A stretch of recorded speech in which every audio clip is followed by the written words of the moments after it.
It is 2 p.m. on Friday afternoon, February 27th at 6:15 the East Mall in Toronto.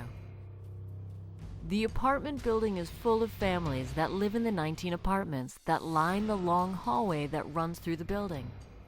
One of 6 in a complex located in Etobicoke, near Rathburn and the 427. Two men wearing black clothing with masks covering their faces come strolling around the corner and walk up to the main door. One of them casually opens the door, looks down the hallway, and immediately begins shooting. The larger of the two men comes up behind the smaller one, places his gun beside his head, and starts firing through the hallway as well. 2 or 3 residents are standing in the hallway. One of them is struck by the bullets.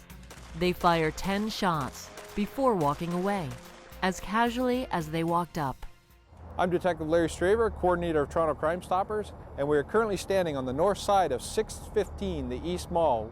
You can see that just above us here is a camera. There's also a camera inside, and these suspects were quite well aware that these cameras existed and had no problem with approaching this door and opening fire. If you view the video, you can see how reckless they were when they were actually firing the shots through the hallway. So you can imagine the risk that is involved when somebody opens this door, opens fire through the hallway, and the potential of anybody walking out into that hallway during that is very, very high. For the time that I've been here, I've had all kinds of families just stepping out and going about their business in this community. So you can imagine how risky it is for those suspects to have opened fire through this hallway. The gunmen had so little regard for who they could kill that they almost shot each other. Now, take a really good look at the video and you'll see how casually they walk up and begin shooting. It almost seems that the one suspect, the larger of the two, comes up from behind and he puts the gun right beside the smaller suspect's head and starts opening fire. And it scared the living daylights out of the smaller suspect. And as a result of that, there's actually a bullet hole in this doorway. And when you take a walk down this hallway, you'll see holes and ricochets all the way down.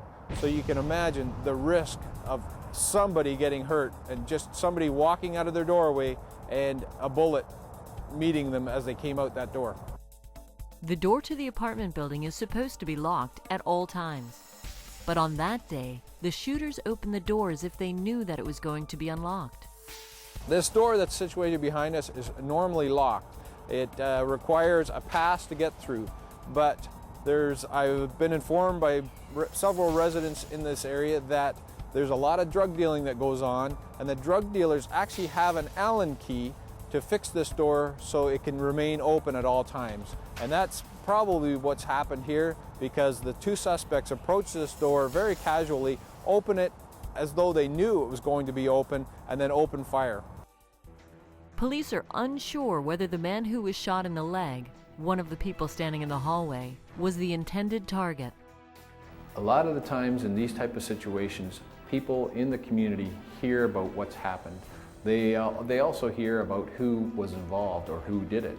It's important for the community to realize that surveillance footage on its own will not solve this crime.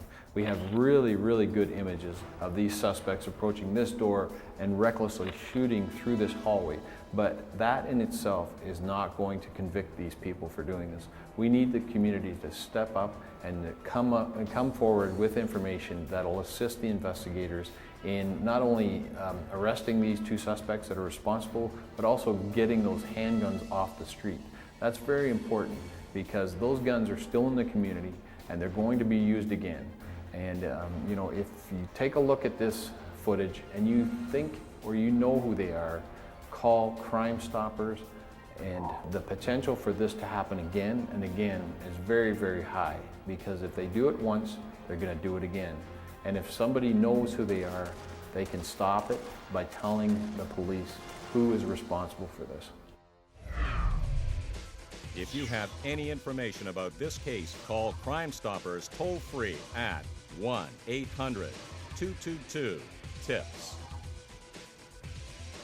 Online at www.222tips.com.